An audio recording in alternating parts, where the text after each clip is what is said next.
બેફામ AMTS news 18 અહેવાલની અસર થઈ છે। ન્યૂઝ 18 અહેવાલ બાદ તંત્રનો નિર્ણય છે। એએમટીએસ બસની ઝડપ અંગે તંત્રએ નિર્ણય લીધો છે। હવે 45 કિલોમીટર પ્રતિ કલાકથી વધુની ઝડપથી બસ નહીં દોડાવી શકાય। વારંવાર અકસ્માત થતા નિર્ણય લેવાયો છે। ન્યૂઝ 18 અહેવાલ બાદ આખરે એએમટીએસની બેફામ રફતાર પર બ્રેક લાગી છે।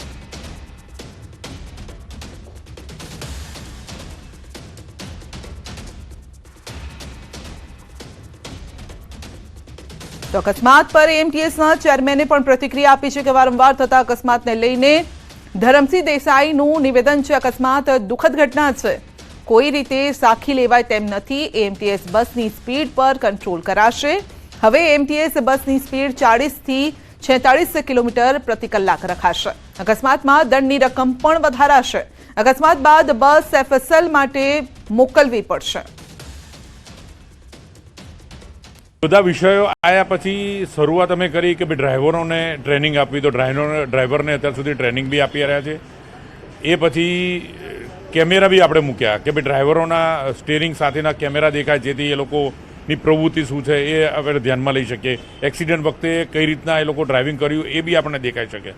અને છતાં બી હજી જે સ્પીડની વાત છે, તો જે અત્યારે આ વખતે એવું મારે નિર્ણય લેવો છે કે 40થી ઉપરની સ્પીડ થાય નહીં, એટલા માટે દરેક વ્હીકલનું જેટલી બી અમારા એમટીએસમાં જે બસો ચાલે છે એની સ્પીડ 40ની કરી નાખી, જેથી એક કંટ્રોલમાં રહે કે આનાથી વધુ કોઈ સ્પીડ પકડે નહીં અને વધુ સ્પીડમાં કોઈ એક્સિડન્ટ નહીં, એની શક્યતાઓ ઘટી જાય।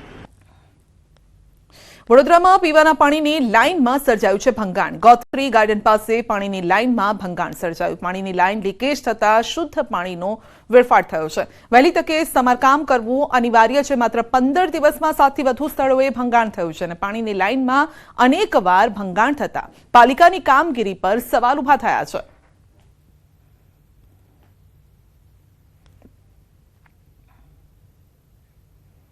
રાજકોટમાં સિટી બસ ચાલકોની હડતાલ સમેટાઈ છે। રાજકોટ મનપા કમિશનરની પગારની ખાતરી બાદ હડતાલ સમેટવાનો નિર્ણય લેવાયો છે।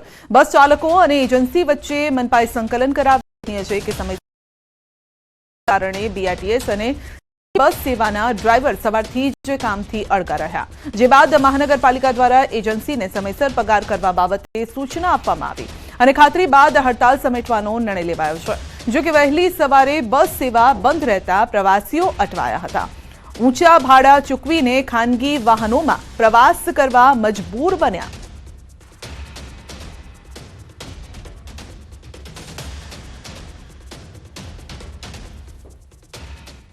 બુલેટિનમાં આગળ વધીશું નાનકડા બ્રેક બાદ।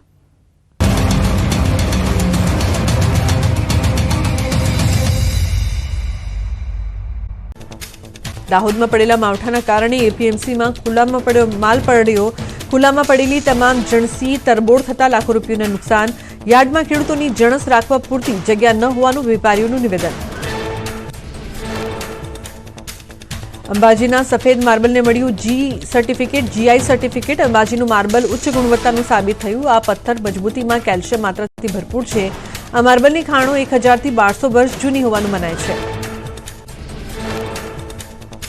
માઉન્ટ આબુના દેલવાડાના દેરા અને શક્તિપીઠ અંબાજીનું મંદિર આ માર્બલમાંથી જ બનેલ હોવાની માન્યતા। બનાસકાંઠા જિલ્લા કલેક્ટર સહિત ખાણ ખનીજ વિભાગના અધિકારીઓ આ ટેગ અપાવવામાં સહભાગી થયા।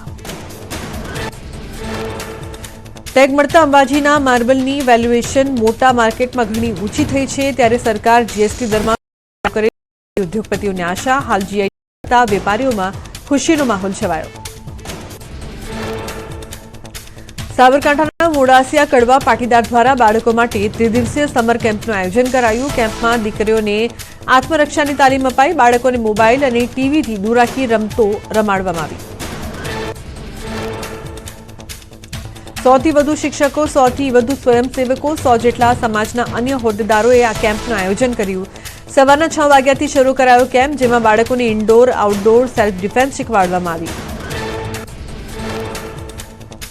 કેમ્પમાં 4 વર્ષથી લઈ 14 વર્ષ સુધીના બાળકોને તાલીમ આપવામાં આવી। બાળકોની બુદ્ધિ ક્ષમતા વધે તે પ્રકારની રમતો રમાડવામાં આવી। ડ્રોઈંગ, પેપર ક્રાફ્ટ સહિત પરીક્ષા અને કારકિર્દીને લઈને અપાયું માર્ગદર્શન। મોરબીમાં વેપારીઓની સમસ્યા। બજારમાં 10 રૂપિયાની નોટની અછત અને ગ્રાહકો 10 રૂપિયાના સિક્કા સ્વીકારતા નથી। વેપારીઓએ 10 નોટો વધારવા જિલ્લા કલેક્ટરને રજૂઆત કરી હતી। કલેક્ટરના આદેશ બાદ મોરબીની એસબીઆઈમાં 50 લાખની નવી 10ની નોટો આવી। વેપારીઓનો આક્ષેપ છે કે 10ની નવી નોટો ભજન અને ડાયરામાં તેમજ પ્રસંગોમાં ઉડાડવા માટે તેમજ આંગળીયા પેઢીઓમાં સંગ્રહ થાય છે, જેને પગલે બજારમાં અછત સર્જાય છે। વેપારીઓનું કહેવું છે કે મોરબીની બેંકોમાં 75ના 10ના સિક્કા બિનઉપયોગી હાલતમાં પડ્યા છે, જેથી વેપારીઓની માંગ છે કે 10ના સિક્કા સ્વીકારવા બાબતે કલેક્ટર જાહેરનામું બહાર પાડે, જેથી આ સમસ્યાનો ઉકેલ મળી શકે। ભગવાન બદ્રીનાથ ધામના કપાટ ખોલવામાં આવ્યા। ઢોલ નગારા તથા નાચગાન સાથે મંદિરના કપાટ ખોલાયા। મોટી સંખ્યામાં શ્રદ્ધાળુઓ હાજર રહ્યા। અંદાજિત 20,000થી વધુ શ્રદ્ધાળુઓ દર્શનાર્થે પહોંચ્યા। અત્યાર સુધીમાં 7 લાખથી વધુ લોકોએ રજીસ્ટ્રેશન કરાવ્યું। મંદિરના કપાટ ખોલતા તેમાં બદ્રીનાથ ભગવાનની મૂર્તિ, ઘીથી તરબતર અને અખંડ જ્યોત પ્રજ્વલિત જોવા મળી। સાધુ સંતો અને મહંતોએ ભગવાન બદ્રીનાથના દર્શન કરીને ધન્યતા અનુભવી। બદ્રી વિશાલ લાલ કી જયના જયકારા સાથે ગુંજી ઉઠ્યું બદ્રીનાથ ધામ। દર્શન માટે ભક્તોનું ઘોડાપુર ઉમટ્યું। સૈન્ય બેન્ડની મધુર ધૂન વચ્ચે શ્રદ્ધાળુઓ માટે ખોલાયા મંદિરના કપાટ।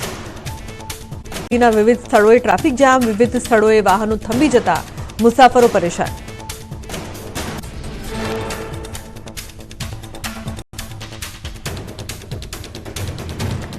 ચૂંટણીના અંતિમ તબક્કાઓમાં ભાજપનો ઝંઝાવાતી પ્રચાર। સુરતથી 25 જેટલી કાર સાથે ભાજપના કાર્યકરો ઉત્તર પ્રદેશમાં પ્રચાર અર્થે રવાના થયા।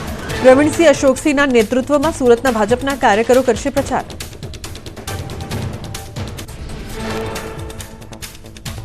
આજે પ્રધાનમંત્રી મોદી વારાણસીમાં કરશે રોડ શો। પ્રધાનમંત્રીના રોડ શોને લઈને પૂરજોશમાં ચાલી રહી છે તૈયારીઓ। અનેક સાંસ્કૃતિક કાર્યક્રમનું પણ કરાયું છે આયોજન। પ્રધાનમંત્રી મોદી આજથી 2 દિવસ વારાણસીના પ્રવાસે। 14 મે વારાણસી લોકસભા બેઠક પરથી શક્તિ પ્રદર્શન સાથે ભરશે નામાંકન પત્ર। આ દરમિયાન ભાજપના અનેક નેતાઓ રહેશે હાજર। આજથી પ્રધાનમંત્રી મોદી લોકસભા ચૂંટણીના અંતિમ તબક્કાનો પ્રચાર શરૂ કરશે। વારાણસીની પ્રજાને રીઝવવા પીએમ મોદી આજે સાંજે રોડ શો યોજશે। મુખ્યમંત્રી યોગી આદિત્યનાથ સહિતના નેતાઓ રહેશે હાજર। વારાણસીમાં પીએમ મોદીના આગમન અને રોડ શોને લઈને તૈયારીઓ પૂરજોશમાં। આજે બીએચયુ શ્રી ગુરુ રવિદાસ રોડ સુધી યોજશે પીએમ મોદીનો રોડ શો। પીએમના આગમનને લઈને ભાજપ કાર્યકરો, સ્થાનિકો અને કાશી વિશ્વનાથના દર્શને આવતા શ્રદ્ધાળુઓમાં પણ ઉત્સાહ। ઉત્તરાખંડના રૂરકીમાં મુસ્લિમ સમુદાય દ્વારા લોકસભા ચૂંટણીમાં પીએમ મોદીની જીત માટે ઇબાદત કરી। વકફ બોર્ડ અને મુસ્લિમ સમુદાયના લોકોએ સાબિર સાહેબની દરગાહ પર ચાદર ચડાવીને પ્રાર્થના કરી। વડોદરામાં પીવાના પાણીની લાઇનમાં સર્જાયું ભંગાણ। ગોત્રી ગાર્ડન પાસે પાણીની લાઇનમાં ભંગાણ થયું। પાણીની લાઇન લીકેજ થતા શુદ્ધ પાણીનો વેડફાટ। અમરેલી જિલ્લાના ધારીના ગ્રામ્ય વિસ્તારોમાં સિંહના ધામા। આંબાના બગીચામાં સિંહ પરિવાર આરામ ફરમાવતો જોવા મળ્યો। મોરઝર ગામે આંબાના બગીચામાં સિંહ પરિવારનો વિડીયો વાયરલ। આણંદ સુપરમાર્કેટમાં હપ્તા ઉઘરાવવાનો વિડીયો વાયરલ। નાના વેપારીઓ પાસે ઉઘરાવાતા હતા નાણાં। માર્કેટમાં અલગ અલગ વ્યક્તિઓ આવે છે હપ્તા લેવા। વિડીયોને લઈને તંત્ર પર ઉઠ્યા સવાલો। ન્યૂઝ 18 ગુજરાતી વિડીયોની નથી કરતું પુષ્ટિ।